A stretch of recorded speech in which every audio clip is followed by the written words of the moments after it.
اے میرے رب کریم، مجھے ایسا بنا دے کہ میں تجھے پسند آ جاؤں۔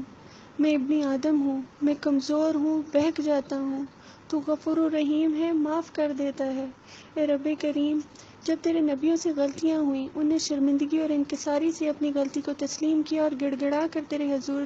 معافی طلب کی، تو نے ان کی خلوص نیت اور عاجزی کی وجہ سے ان کو معاف کیا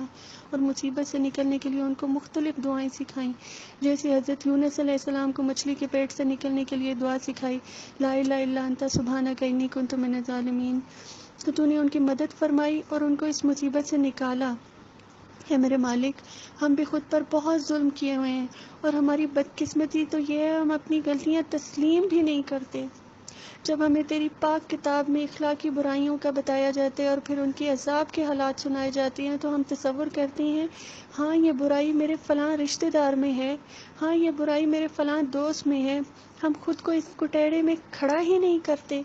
یہ شیطان کی بڑی بھیانک چال ہے جو ہمیں دھوکے میں رکھتا ہے کہ تو بڑا نیک اور پارسا انسان ہے، یہ برائیاں تو تیرے ارد گرد کے لوگوں میں ہیں، اور میں اپنی نیکیوں پر غرور کرنے لگتا ہوں۔ جب میرے سامنے تیرا پاک کلام پڑھا جاتا ہے اور بتایا جاتا ہے کہ جھوٹے کی یہ سزا ہے، تو میرے تصور میں ایک شخص آ جاتا ہے کہ وہ جھوٹا ہے، اس کو عادت ہے بات کا بتنگڑ بنانے کی، وہ جھوٹی افواہیں پھیلاتا ہے، وہ واقعہ کو اپنے مفاد کے مطابق گھڑ کر پھیلا دیتا ہے۔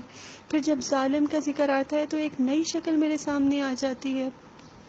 اسی طرح غاصب، رشوت خور، حاسد، چغل خور، جیسے جیسے برائیاں بیان کی جاتی ہیں، میرے دماغ میں ان کردار کے چہرے گھومنے لگتے ہیں، اور میں اپنے دل میں ان کے لیے فتوے جاری کر دیتا ہوں کہ اس کی یہ سزا ہے،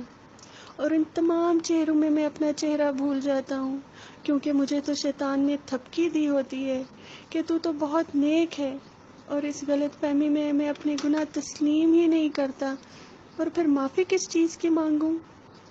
پھر اگر غلطی مان بھی لوں تو اس کے پیچھے کئی وجوہات گھڑ لیتا ہوں کہ ان حالات کی وجہ سے یہ غلطی سرزد ہوئی، میرا اس میں کوئی قصور نہیں۔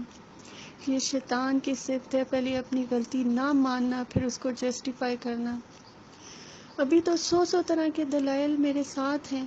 لیکن روز محشر جب گناہ گاروں کی لائن میں کھڑا ہوں گا اور میرے گناہوں کی فلم چل رہی ہوگی، تب میرے پاس کوئی راہ فرار نہیں ہوگی۔ اے میرے مالک، آج میں تیرے نبیوں کی سنت پر عمل کرتے ہوئے اپنے گناہ عاجزی اور انکساری کے ساتھ تسلیم کرتا ہوں کہ میں خود پر بہت ظلم کر بیٹھا ہوں، میں خود کو شیطان کی چالوں سے نہ بچا سکا، کیونکہ میں کمزور ہوں۔ تو میری مدد فرما کہ میں تیرے پاک کلام کو مضبوطی سے پکڑے رکھوں، اور یہ پاک کلام ہی شیطان کے مقابلے میں میری ڈھال بن جائے۔ لا الہ الا انت سبحانک انی کنت من الظالمین۔